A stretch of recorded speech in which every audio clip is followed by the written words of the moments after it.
নমস্কার, সকলকে স্বাগত জানাচ্ছি এবং আজকের এপিসোডটি স্পেশাল এপিসোড। বলা বাহুল্য আজকের এপিসোডটি খুব খুব স্পেশাল এপিসোড। তার অনেকগুলি কারণ আছে। প্রথম কারণ, আজকের এপিসোডে রয়েছে 4টি ঘটনা। দ্বিতীয় কারণ, আজকের এপিসোডে যে ঘটনাগুলি রয়েছে এই ধরনের ঘটনা একদম রেয়ার কালেকশন, এবং এই ঘটনা যে 4টি ঘটনাই আমি আজ শোনাবো, এই ঘটনা 4টি একদম রেয়ার কালেকশন, মানে একদম তাজা ঘটনা। এই ধরনের ঘটনা কখনো আগে শোনানো হয়নি, তাই আজকের এপিসোডকে স্পেশাল এপিসোড বা খুব স্পেশাল এপিসোড বলা উচিত। এবং তৃতীয় যে কারণ সেটি হলো, হয়তো আজকের এই এপিসোডটি এতদিনের এপিসোডের ইতিহাসে সব থেকে বড় এপিসোড হতে চলেছে। এবং চতুর্থ যেটি বলবো, এটি একটি ডিসক্লেইমার বলতে পারো, যে আজকের এপিসোড যদি কেউ না শোনেন পুরোটা, বা আজকের এপিসোড যদি কেউ মিস করেন, একটি দারুণ এপিসোড মিস করে যাচ্ছেন। কারণ আজকের যে ঘটনাগুলি রয়েছে এই ঘটনাগুলি কিন্তু অনেক খাটনির ফল, এবং এই ঘটনাগুলি অনেক খাটনি করে খুঁজে বের করা হয়েছে। তাই বেশি কথা বলবো না, কারণ অনেকগুলি ঘটনা রয়েছে এবং অনেকটা বড় হবে আজকের এপিসোড। তাই আশা করছি সকলে লাইটস অফ করে ফেলেছেন এবং সকলে অলরেডি এখন ফ্যামিলির সঙ্গে অথবা কানে হেডফোন দিয়ে একাই বসে গেছেন। একবার মনে করি দিই, লাইক করতে ভুলো না। এপিসোড মাঝে মাঝে আপনি, মাঝে মাঝে তুমি হয়ে যাচ্ছে। যাই হোক, আপনিটা বড়দের জন্য, তুমিটা আমাদের বয়সী বা আমার থেকে ছোটদের জন্য, এরকমভাবে ধরে নিলেই ভালো হয়। এক এক সময় এক এক রকম আমার বলার ধরন হয়ে যায় আর কি। তো যাই হোক, একবার ছোট করে মনে করি দিই, আজকের এপিসোড লাইক করতে ভুলো না, সাবস্ক্রাইব করতে ভুলো না যারা শুনছো তারা। তো আজকে আর বেশি কথা বলছি না, সমস্ত লিঙ্ক দিয়ে দিচ্ছি ডেসক্রিপশনে। শুরু করছি আজকের স্পেশাল এপিসোড। কেমন আছো দাদা? তোমার বাবা মা এবং পরিবারকে আমার শ্রদ্ধা ও ভালোবাসা জানিও। আজকে আমি একটা ঘটনা শেয়ার করব। ঘটনাটি গত রাতে আমার একজন মামির কাছ থেকে শোনা। মামির বড় মামা ও ছোট মামার ঘটনা। সে যেভাবে ঘটনাটি শুনিয়েছে, শ্রোতাদের সুবিধার্থে সেভাবেই বলছি। আমার বড় মামার ঘাড়ে ছোটবেলা থেকেই একটা পরী ছিল। পরী অর্থাৎ মহিলা জিন। সবাই জানতো মামার মাথা খারাপ, অনেক চিকিৎসা করা হয় কিন্তু কোনো সমাধান হয় না। সে ঠিক বদ্ধ পাগল ছিল না, তবে এমন কিছু সিমটমস ছিল যা মানসিক সমস্যার সাধারণ গণ্ডি ছাড়িয়ে যায়। মামা কৃষিকাজ করতেন, টাকাও ঠিকঠাক ইনকাম করতেন, কিন্তু তার ইনকাম করা টাকা কোথায় যে চলে যেত সেটা কেউ জানতো না। সে কোনোদিন কাউকে মারধর করেনি, বাবা মায়ের কাছে কোনো দিন কোনো কিছুর জন্য জেদ করেনি, কিন্তু কথাবার্তা বড়ই অসংলগ্ন ছিল। যাই হোক, গ্রামের লোক এক কথায় তাকে পাগল বলতো। অবাক করা বিষয় হলো, তার রাতে স্লিপ প্যারালিসিস হতো। রাতে ঘুমের মধ্যে চিৎকার করতো, ভয় পেত। ঘুম থেকে জাগিয়ে তুললে সে কোনো একদিকে আঙুল তুলে দেখিয়ে বলতো, ওই যে ওখানে দাঁড়িয়ে আছে, অনেক সুন্দরী। কিন্তু আমার কাছে সে আমার গলা টিপে ধরে, আমাকে মারধর করে, অনেক কষ্ট দেয়। এই সমস্ত ঘটনার চিকিৎসাও করানো হয়েছে, কিন্তু কিছুদিন ভালো থাকলেও কয়েকদিন পর আবার ওসব শুরু হয়ে যেত। রাতে চিৎকার চেঁচামেচি, আর বারবার কোনো একদিক দেখিয়ে বলতো যে ওই সুন্দরী মেয়েটা আমাকে অনেক মারে, আমাকে অনেক কষ্ট দেয়। কখনো কখনো এমন হতো, হঠাৎ মামা কথা বলা বন্ধ করে দিত। অনেক চেষ্টা করানো হতো যে কথা বলুক, সে কথা বলুক, কিন্তু সে কথাই বলতে পারতো না। সে মুখ নাড়াতো কিন্তু কোনো শব্দ বেরিয়ে আসতো না। অনেক ডাক্তার দেখানো হয়, কোনো লাভ হয় না। ডাক্তার কোনো সমস্যাই খুঁজে পায় না। আবার হুট করে একদিন সব ঠিক হয়ে যেত, অনর্গল কথা বলতো। এইভাবে চলতে থাকে। একদিন বড় মামা অটো রিকশায় করে কোথায় যেন যাচ্ছিলেন, মানে সেই মামাই। রাস্তায় হঠাৎ করে সেই অটো রিকশাটা কাত হয়ে দাঁড়িয়ে যায়। মামা একদিকের কোনায় বসেছিল। সবাই দেখে মামাকে যেন অদৃশ্য কেউ টেনে বের করে নিল। সেই সময় যখন অন্য যাত্রী আর চালক বের হয়ে যায় অটোর থেকে, তখন তারা দেখে মামা অটোর চাকার নিচে পড়ে আছে। কিন্তু সেটা একেবারে অসম্ভব, কারণ মামা সবার সাথে ভেতরেই বসেছিল। এরপর তিনি বিছানায় পড়ে গেলেন, অনেক দিন ভোগেন, আর এক সময় মারা যান। তাকে যখন রাতে সবাই কবর দিতে নিয়ে যায়, তখন গ্রামের ঘুটঘুটে অন্ধকার। কবরস্থানে গিয়ে সবাই দেখে চারপাশে যেন একটা আলোর আভা ছড়িয়ে আছে।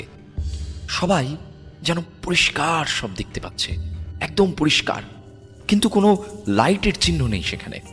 আর কবরস্থানের চারপাশ দিয়ে কোনো এক নারী কণ্ঠ যেন ঘুরে ঘুরে করুণ সুরে কাঁদছে।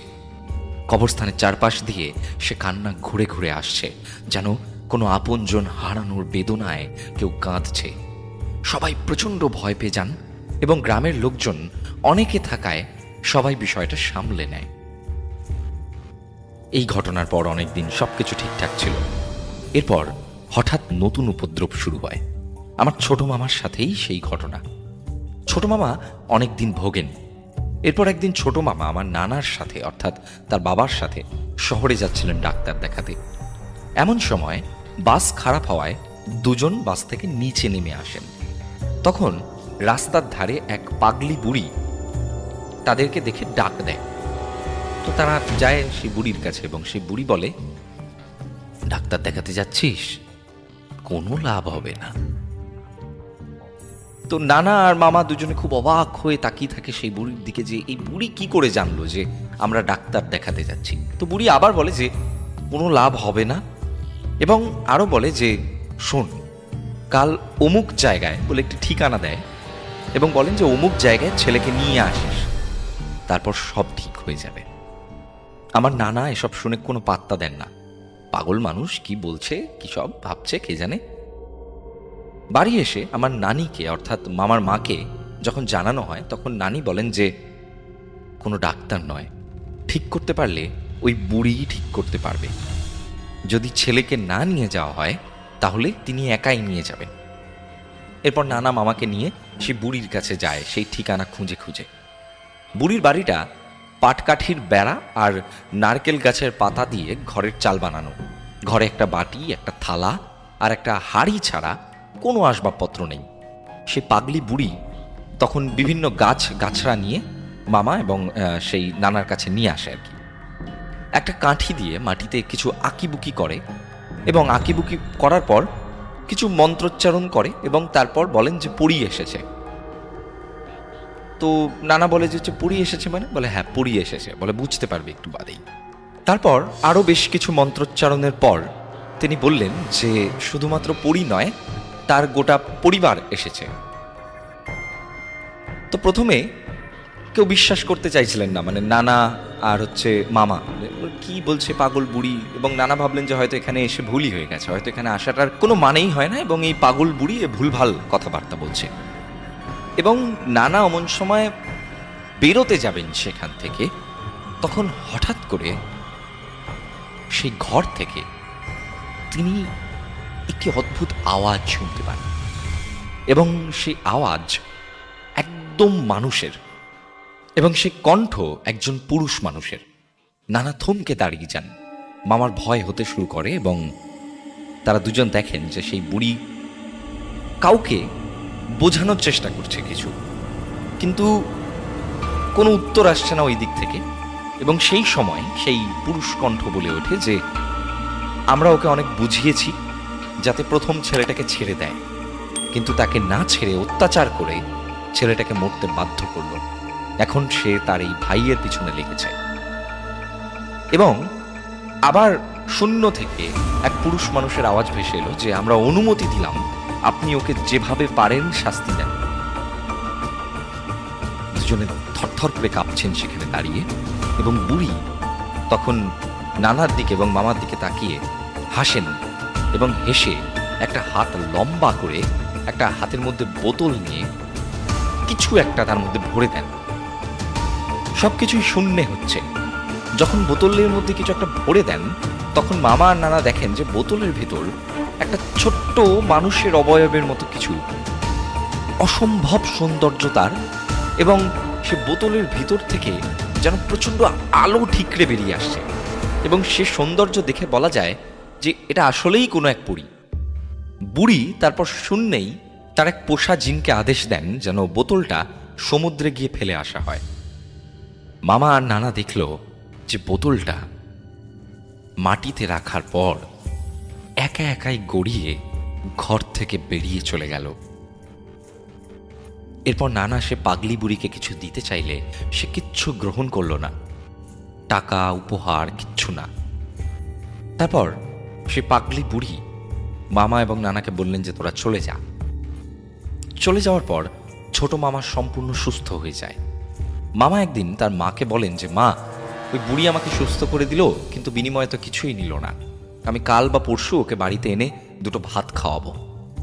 এরপর মামা যখন বুড়ির ঠিকানায় যায়, তখন দেখে সেখানে সেই ঘরের কোনো চিহ্ন মাত্র নেই, ফাঁকা একটা মাঠ।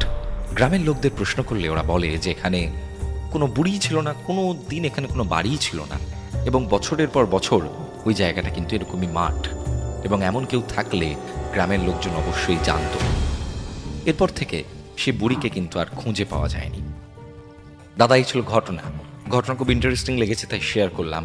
যা শুনেছি তাই শেয়ার করলাম, ঘটনার সত্য মিথ্যার যাচাই করিনি, কারণ গ্রামের অনেক মানুষ এই ঘটনার সাক্ষী। তুমি যদি সত্যতা যাচাই করতে চাও তাহলে মামির সঙ্গে কথা বলিয়ে দেবক্ষণ। তোমার পছন্দ হলে ঘটনাটি শুনিও তোমার চ্যানেলে। আমরা কিন্তু অসাধারণ একটি ঘটনা শুনলাম এবং আশা করছি সকলের ভালো লেগেছে আজকের এই প্রথম ঘটনাটি। বেশি কথা আর বাড়াবো না, চলে যাচ্ছে আজকের আমাদের দ্বিতীয় ঘটনায়। দ্বিতীয় ঘটনা পাঠিয়েছেন অর্ঘ্য অধিকারী। অর্ঘ্য অধিকারী উত্তর 24 পরগনার বারাসাতে থাকি। আজ আমি তোমাকে আমার মায়ের সাথে ঘটা একটি ঘটনা বলবো। আগাগোড়াই মা প্রচণ্ড গ্রাম ভালোবাসতেন। বলা যায় মায়ের কাছে তার গ্রামের জীবন ছিল বেশি আরামের। জন্ম গ্রামে হওয়ার দরুন তার গ্রামের জন্য এত প্রেম। আজ থেকে প্রায় 50-55 বছর আগের কথা। তখন আমার মায়ের অল্প বয়স। মা ছিলেন ক্যানিংয়ের এক জমিদার বংশের। বলাই বাহুল্য যে আজ থেকে 50 বছর আগে ক্যানিং ছিল প্রত্যন্ত গ্রাম।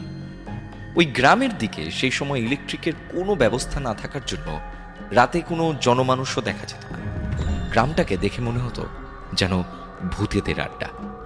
রাত 7টা থেকে 8টার সময় মনে হতো রাত যেন 3টে বাজে, এত অন্ধকার। যখনকার সময়ের কথা বলছি তখন মায়ের দাদুর শারীরিক অবস্থা খুব খারাপ, তাই তাকে তার বাড়ির বারান্দায় শোয়ানো হয়েছিল। মায়ের দাদুর শ্বাসকষ্ট থাকার দরুন তিনি যাতে ভালোভাবে নিঃশ্বাস নিতে পারেন তার জন্যই ওরকম ব্যবস্থা।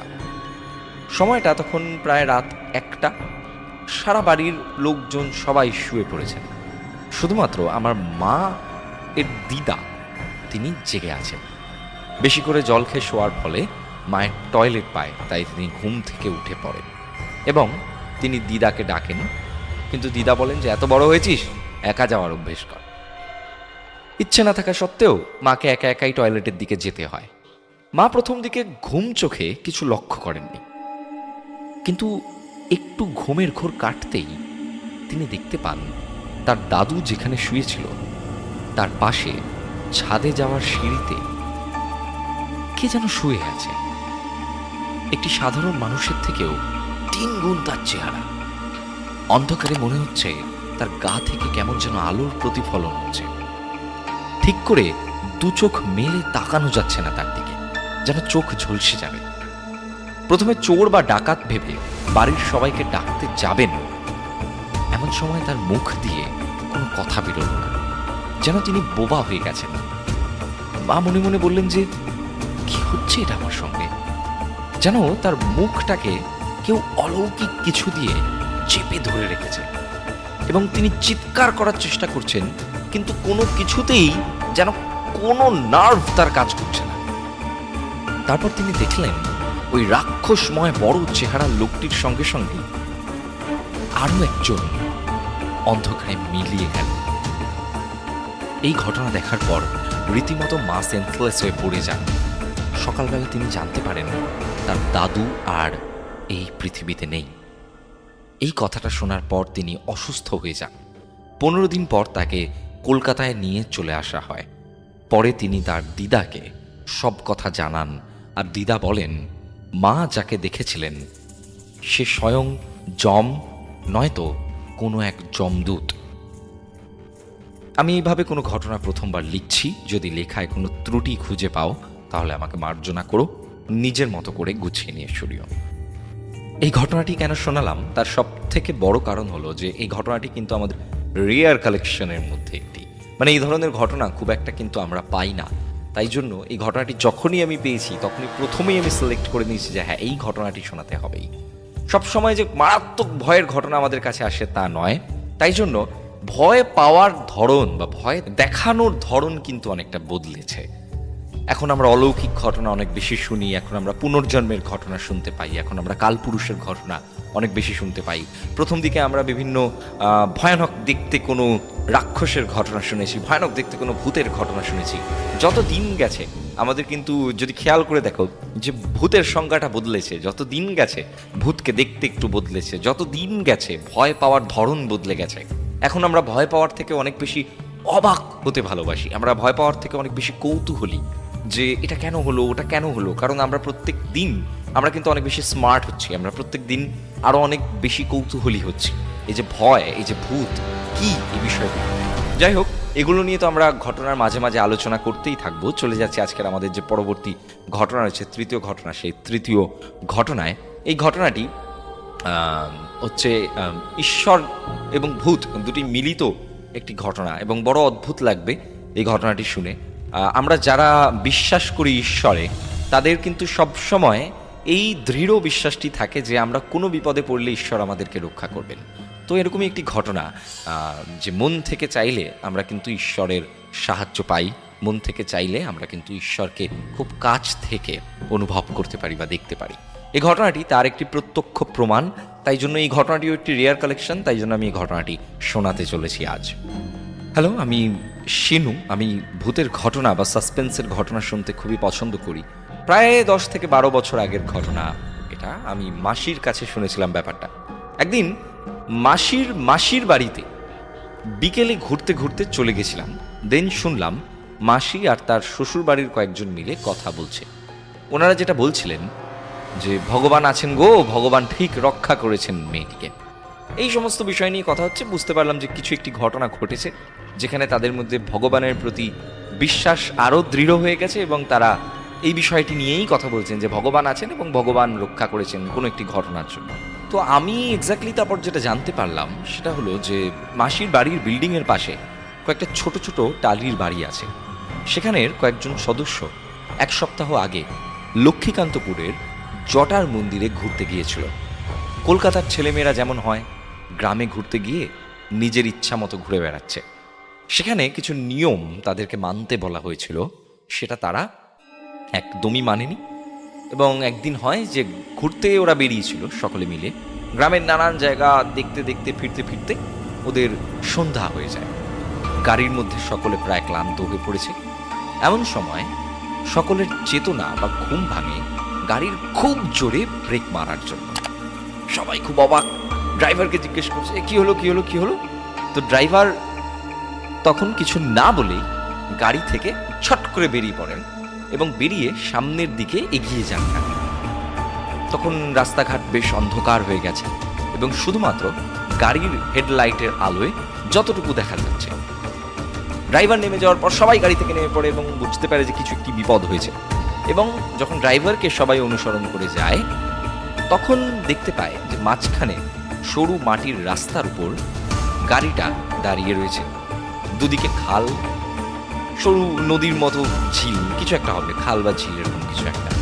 এবং ড্রাইভার সবাইকে দেখাচ্ছে যে রাস্তার উপর একটা সাপ আধা গলা কাটা অবস্থায়, তার মাথাটা একদিকে পড়ে আছে এবং শুধুমাত্র দেহটা রাস্তার এপার থেকে ওপার কিলবিল করতে করতে এগিয়ে চলেছে।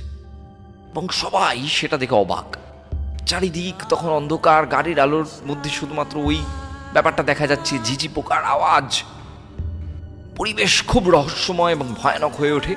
এবং সবাই তখন বলেন যে না না, গাড়িতে চলো গাড়িতে চলো, আর এখানে দাঁড়ানো যাবে না, কি দেখে নিলাম। তো সবাই নিজেদের মধ্যে বলা বলি করছে যে এরকম কি করে সম্ভব, মাথা আলাদা হয়ে গেছে, শুধুমাত্র একটা সাপের দেহ চলে যাচ্ছে বলে সবাই গাড়িতে উঠেছে। এমন সময় গাড়ির মধ্যে থেকে একজন দেখায় যে ডান দিকে যে খাল বা ঝিল যাই বলো, সেটার পারে একজন দাঁড়িয়ে রয়েছে। তো সবাই সেদিকে তাকান এবং ভালো করে খেয়াল করার পর সকলে দেখেন যে একজন মহিলা, যিনি সাদা রঙের এক শাড়ি পরে দাঁড়িয়ে রয়েছেন, যার হাওয়ায় চুল উড়ছে, তার গায়ের রং কালচে এবং তিনি বড় বড় চোখ করে সেই গাড়ির দিকে তাকিয়ে রয়েছেন। এবং তাকে দেখেই সবার যেন একটা শরীরের ভেতর কাটা দিতে শুরু হয়। সবাই খুব ভয় পেয়ে যায় সেই দৃশ্য দেখে, এবং ড্রাইভার বলেন যে কাঁচ বন্ধ করুন তাড়াতাড়ি। তো তড়িঘড়ি করে সকলে সেই কাঁচ বন্ধ করে দেয় গাড়ির, এবং ড্রাইভার সেখানে এক মুহূর্ত না দাঁড়িয়ে গাড়ি নিয়ে ঝড়ের গতিতে সেখান থেকে বেরিয়ে যান। কেউ বুঝতেই পারলো না যে আসলে টানা পরপর যে দুটো ঘটনা ঘটলো সেই দুটি ঘটনা কি ঘটল। এবং পরের দিন এই সমস্ত বিষয় নিয়ে ওরা আলোচনা করলো অনেক, এবং নিজেদের মধ্যে সেই রাতেও প্রচুর আলোচনা হয়েছে যে কি দেখলাম, ওই মহিলাটাই বা কে ছিল, হয়তো ভূত ছিল না কি ছিল। তো যাই হোক, এই ঘটনার কিন্তু কোনো রকমের সমাধান তখনও পাওয়া যায়। এবার পরের দিন যেটা ঘটলো, যে সবাই মিলে জটার দেব মন্দির এবং তার আশপাশটা ঘুরে বেড়ালো, দেখলো এদিক ওদিক, সকাল সকাল বেরিয়ে গেছিল প্রত্যেকে ঘুরতে। এবং সেদিন ওরা আর কেউ গাড়ি নেয়নি, সবাই মিলে ঠিক করলো যে গ্রামের মেঠো পথ দিয়ে প্রকৃতির হাওয়া খেতে খেতে যাবে। তো ওরা ঠিক করলো যে একটা ভ্যানে করে যাওয়া হবে, যেটা করে শহর কলকাতাতে আর কি বালির বস্তা নিয়ে যাওয়া হয়, ওরকম একটা ভ্যান। তো 3টে ভ্যান ঠিক করা হলো, সবাই উঠে বসলো, তাতে ভ্যানও চলতে শুরু করলো, এবং সবাই কাল রাতের ভয়ানক ব্যাপারটা নিয়ে আর আলোচনা করলো না, সবাই প্রায় ভুলেই গেছিল। প্রাকৃতিক পরিবেশ দেখতে দেখতে সবাই যাচ্ছিল। অমন সময় ভ্যান চালক বলল যে দিদিরা, তোমরা চুড়িদারের ওড়না বা কাপড় কিছু গলার সাথে জড়িয়ে রাখবে না, আর কেউ মাথার চুল খোলা রাখবে না, এটা এখানে সকলে মেনে চলে, এই ভুলটা করো না। তো ভ্যান চালকের কথা শুনে কলকাতার সব ছেলেমেয়েরা ওরা ভাবলো যে এইসব ফালতু কথাবার্তা, এগুলো সব কুসংস্কার, গ্রামগঞ্জের মানুষদের মনের মধ্যে কুসংস্কার ভরা, ওরা এই সমস্ত কথাবার্তা বলছে।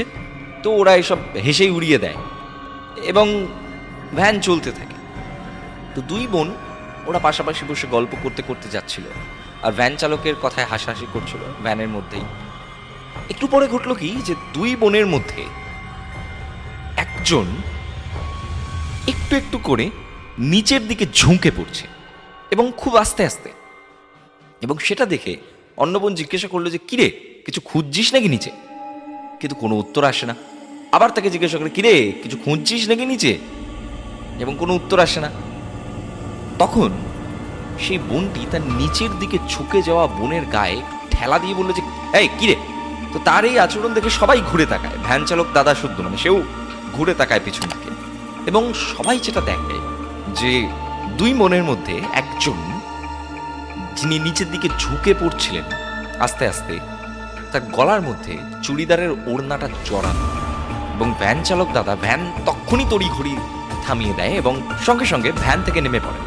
নামার পর সবাই দেখে যে সেই মেয়েটি যে কিনা নিচের দিকে ঝুঁকে পড়ছিল, তার গলায় তার ওড়নাটা এমনভাবে প্যাচ খেয়েছে যেন কেউ গিট মেরে দিয়েছে, এবং ওড়নার অপর প্রান্তটা নিচে ভ্যানের চাকার সঙ্গে আটকে গেছে। মেয়েটার মুখ থেকে একটা গোঙানির মতো আওয়াজ বেরিয়ে আসছে ধীরে ধীরে, এবং সকলে খুব ভয় পেয়ে যায় এবং বুঝতে পারেন যে কি করবে। সবাই মিলে সেই ওড়নাটা টানাটানি করার চেষ্টা করে, এবং তখনই ভ্যান চালক দাদা ওর ভ্যানের নিচ থেকে একটা কাঁচি টাইপের বের করে সে ওড়নাটি কেটে দেন। এবং তখন গ্রামের লোকজনের ভিড় হয়ে গেছে চারিপাশে এই ঘটনার পর, এবং সবাই বলছে যে এই মেয়েটা আর বাঁচবে না, ওর অবস্থা খুব খারাপ, ওর গলা থেকে গোঙানির শব্দ আসছে এবং ও শ্বাস নিতে পারছে না, ওর গলার অবস্থা খুব খারাপ। সেই দিনই সবাই কলকাতায় ফিরে আসে এবং মেয়েটাকে নিয়ে হসপিটালে যাওয়া হয়, অ্যাডমিট করা হয়। কিছুদিন পর মেয়েটি একটু সুস্থ হলে হসপিটাল থেকে তাকে ছেড়ে দেওয়া হয়। মেয়েটা বাড়িতে আসতেই সবাই দেখে মেয়েটার গলায় একটা কাটা দাগ, যেন কেউ করাত দিয়ে কেটে দিয়েছে তার গলাটা। 2-3 দিন পর মেয়েটার বাড়িতে একজন বৃদ্ধা মহিলা আসেন, লাল পাড় সাদা শাড়ি পরনে, মাথায় ঘোমটা দেওয়া, গ্রামের গৃহবধূর মতো, হাতে শাখা এবং পলা, মাথা ভর্তি সিঁদুর, আর কপালে জলজল করছে লাল সিঁদুরের টিপ। ভিক্ষা চাইতে এসেছে এবং সে বলছে চাল ডাল যা দে নিয়ে চলে যাব। তো ওনাকে সেই মতো চাল ডাল দেওয়া হয়। তো চলে যাওয়ার আগে সেই বয়স্ক মহিলা হঠাৎ করে বলেন যে তোদের বাড়ির কি কেউ অসুস্থ? কি হয়েছে তার? একটু কি দেখা যাবে তাকে? বয়স্ক মহিলাটির কথা শুনে বাড়ির লোক বলে যে আপনি জানলেন কিভাবে? মহিলাটি তখন বললেন যে রাস্তায় সবাই বলা কওয়া করছিল, তাই জন্যই জানতে পারলাম। মেয়েটার বাড়ির লোক বলল যে ও সব কিছু না। তো এই বৃদ্ধাকে তারা বলল যে আপনি চলে যান। কিছুক্ষণ দাঁড়িয়ে থাকে সেই বৃদ্ধা বাড়ির সামনে, এবং তারপর সে বাড়ির সামনে থেকে তিনি চলে যান। তো সেই দিন সন্ধ্যায় মেয়েটির ঠাকুমা, মানে যার ওরকম শরীর খারাপ হয়েছিল, যার গলায় ফাঁস আটকে গেছিল, মেয়েটির ঠাকুমা, যিনি মা কালীর একজন পরম ভক্ত ছিলেন, পুজো করতে বসেন নাতনির শরীর যাতে ভালো হয়ে যায় সেই জন্য, এবং বিপদ যাতে কেটে যায় তাই। হঠাৎই মায়ের আরতি করতে করতে ঠাকুমা জ্ঞান হারান। বাড়ির সকলে ছুটে আসে, ঠাকুমাকে নিয়ে বিছানায় শুইয়ে দেয় এবং চোখে মুখে জল দেওয়া হয় তার। কিছুতেই জ্ঞান ফেরে না ঠাকুমার। প্রায় 4 থেকে 5 ঘন্টা পর ঠাকুমার জ্ঞান ফিরে আসে। ঠাকুমা একটু নিজেকে সামলে নেয় এবং সামলানোর পর বলেন যে আমি ঠিক আছি, আমাকে নিয়ে চিন্তা নেই। তখন বাড়ির সবাইকে ডাকেন, বাড়ির সবাইকে ডেকে বলেন যে যা বলবো মন দিয়ে শোন। সবাই খুব কৌতূহলী দৃষ্টিতে তার দিকে তাকায় এবং তিনি বলেন যে গ্রামে ঘুরতে গিয়ে তার নাতনি কোনো এক অতৃপ্ত আত্মার কবলে পড়ে। কিছুদিন আগে যে কিনা গলায় দড়ি দিয়ে আত্মহত্যা করেছিল, তার হাত থেকে বাঁচানোর জন্যই মা কালী অনেক রকমভাবে বাধা দিয়েছিল যাতে কোনো বিপদ তার নাতনির না আসে। যেমন গাড়ির সামনে আধা গলা কাটা সাপ পার হয়ে যাওয়া, ভ্যান চালকের মুখ দিয়ে বারণ করা কথা, তাতেও যখন আটকানো যায়নি তার নাতনিকে, তাই আজ মা কালী স্বয়ং নিজে এসেছিলেন বৃদ্ধার রূপ নিয়ে। কিন্তু তার বাড়ির লোক মেয়েটার কাছে যেতে তো দিলেনই না, দেখতেও দিলেন না, বরং তাকে চলে যেতে বললেন। এবং যাকে চলে যেতে বললেন তিনি কোনো সাধারণ মানুষ নন, তিনি মা নিজেই ছিলেন। তাই মা দূর থেকে সেই অতৃপ্ত আত্মাকে সরিয়ে নিয়ে গেলেন। তাই জন্য তিনি অনেকক্ষণ সেখানে দাঁড়িয়েছিলেন আর বললেন যে মনে ভক্তি নিয়ে মাকে পুজো করতে, তাহলে মা ঠিক রক্ষা করবেন সকলকে। মা কালীর লীলা সাধারণ মানুষ বুঝতে না পারায় আজ তাই ঠাকুমার স্বপ্নাদেশে আসে মা কালী এবং জানান আজকের সমস্ত ঘটনা। তিনি সকলের রক্ষার্থে মর্তের নানান রূপ নিয়ে নেমে আসেন আমাদের মাঝে। তো এই কথা শেষ করার পর আমার মাসি জয় মা কালী বলে জোরহাত করে প্রণাম করেন এবং মায়ের নাম নেন।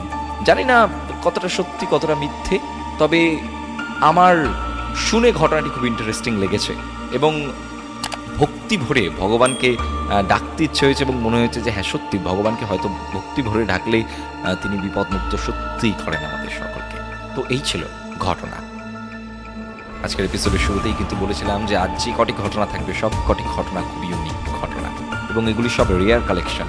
এই ধরনের ঘটনা সব সময় পাওয়া যাবে না। তাই আজকের এপিসোড যারা মিস করছে বা যারা মিস করবে তারা কিন্তু একটা দারুণ দুর্দান্ত এপিসোড মিস করে যাচ্ছে। তাই জন্য আমি বলবো যে এপিসোডটিকে বেশি বেশি করে শেয়ার করো বন্ধুদের সঙ্গে, ফ্যামিলির সাথে, এবং প্রত্যেকে তোমার বন্ধুদেরকে পাঠাও এই এপিসোডটি এবং বলো আজকের এপিসোডটি একবার শুনে দেখতে। চলে যাবো আজকের আমাদের চতুর্থ ঘটনায়। তার আগে একবার মনে করিয়ে দিয়ে আমাদের ঘটনা পাঠানোর জন্য মেল করতে হবে এবং কেমন ঘটনা পাঠাতে হবে না, যে ঘটনা আগে অন্য কোনো রেডিও স্টেশন বা ইউটিউব চ্যানেলে শোনানো হয়নি, ঘটনা যেন অবশ্যই আমাদের জন্যই এক্সক্লুসিভ হয়, তাহলে অনেক সুবিধে হয়। নইলে কিন্তু আমাদেরকে নানান ধরনের সমস্যায় পড়তে হয় আর কি। মানে অন্যান্য চ্যানেল থেকে বলেন যে আপনারা আমাদের ঘটনা কেন বলছেন, বা কোনো রেডিও স্টেশনে হলে সেটি খুব একটি খারাপ বিষয় হয়। এবং যেহেতু আমাদের এই শোটি বর্তমানে মানুষের ভালোবাসা পাচ্ছে, তাই আমরা কিন্তু চাইব সব সময় আমাদের এখানে যেন ইউনিক ঘটনা শোনানো হয়। এবং চলে যাব আজকের আমাদের পরবর্তী এবং শেষ ঘটনায়। এই ঘটনাটিও বড়ই অদ্ভুত, ছোট একটি ঘটনা, কিন্তু বেশ ভয় লাগবে। হ্যালো দাদা, আমি দেবজ্যোতি বেলঘড়িয়া থেকে লিখছি। মুগ্ধ হয়ে যাই তোমার প্রেজেন্টেশন দেখে। আমি প্রথমবার কিছু লিখছি, আশা করি গুছিয়ে লিখতে হয়তো পারবো না, কিন্তু তুমি তোমার মতন করে গুছিয়ে পরিবেশন করো। তো ঘটনা আমার এক বন্ধুর মায়ের থেকে শোনা। ঘটনাটি বর্ধমানের বাহারান নামক একটি গ্রামে ঘটা ঘটনা। ওই গ্রামে অন্যান্য অনেক ভৌতিক ঘটনা প্রায়ই নাকি ঘটে থাকে। তো এবার ঘটনায় আসি। আমার বন্ধুর মা এর বাবার সাথে ঘটনা, আমার বন্ধুর মায়ের বাবার সাথে ঘটনাটি ঘটে। তিনি ছিলেন রেলের একজন বড় পদস্থ অফিসার। তো একবার তার এক বন্ধুর বৌদি হঠাৎ করে গলায় দড়ি দিয়ে আত্মহত্যা করেন। কি কারণে করেন সেটা জানা নেই। তারপর থেকেই সেই বন্ধু এবং তার দাদা কেউই ওই বাড়িতে টিকতে পারছিল না। প্রতিদিন রাত্রে নাকি 1টার থেকে ছাদের মধ্যে খটখট করে আওয়াজ, এবং প্রত্যেক দিন রাত্রিবেলা তাদের সে আওয়াজে ঘুম ভেঙে যেত। মারাত্মক আওয়াজ, মানে খট খট দম দম, মানে ভয়ানক আওয়াজ। কিছুদিন এরকম হওয়ার পর সেই বন্ধু এসে সব কথা কাকিমার বাবাকে বলেন এবং উল্লেখ করে দিই যেখানে আমার বন্ধুর মাকে কাকিমা বলে সম্বোধন করছি। তো একদিন চায়ের দোকানে সকালবেলা আড্ডা দেওয়ার সময় পুরো বিষয়টা কাকিমার বাবাকে বলা হয়। কাকিমার বাবা ছিলেন উচ্চশিক্ষিত, কোনোদিনও ভূত প্রেতে তার বিশ্বাস ছিল না। তিনি এই ঘটনাটি শুনেই একেবারে উড়িয়ে দেন এবং বলেন যে দেখ, কোনো বড় ভামবিড়াল বা এরকম কিছু একটা হবে যে রাত্রিবেলা হেঁটে হেঁটে যায়, তোমরা সেটাকে কি না কি ভাবছো। তো তখন তার বন্ধু বলেন যে আমি হল অফ করে বলতে পারি সেটা কোনো বিড়াল নয়, কারণ বিড়াল হাঁটলে তার পায়ের নিচে প্যাড জাতীয় জিনিস থাকে, তাতে কোনোদিনও খটখট করে আওয়াজ হতে পারে না, এবং ধূপ ধূপ করে আওয়াজ হতে পারে কিন্তু খটখট আওয়াজ হবে না। তো এই বিষয়টা শুনে কাকিমার বাবা একটু খটকা লাগে, তবুও বিজ্ঞান মনস্ক চিন্তাধারার জন্য এটাকে সহজে বিশ্বাস করতে চায় না। তারপর 2-1 দিন কেটে যায় এবং কাকিমার বাবা রেলের ডিউটির জন্য এক জায়গায় কাজে যায়, এবং যেদিন তিনি ফিরে আসেন সেদিন আবার স্টেশনের কাছে তার বন্ধুর সাথে দেখা, এবং তিনি বলেন যে কিরে, আওয়াজ হচ্ছে নাকি এখন? তো তিনি বলেন যে আরো বেড়ে গেছে সেই আওয়াজ, কমার কোনো নামই নেই। এটা শুনে তার মনে সংশয় হয়, বিষয়টাকে একটু গুরুত্ব দেওয়ার ইচ্ছে হয়, এবং তিনি বলেন যে ঠিক আছে চল, আজ রাতে তোর বাড়িতে কাটাবো এবং উদ্ধার করার চেষ্টা করবে যে আওয়াজটা কিসের হচ্ছে।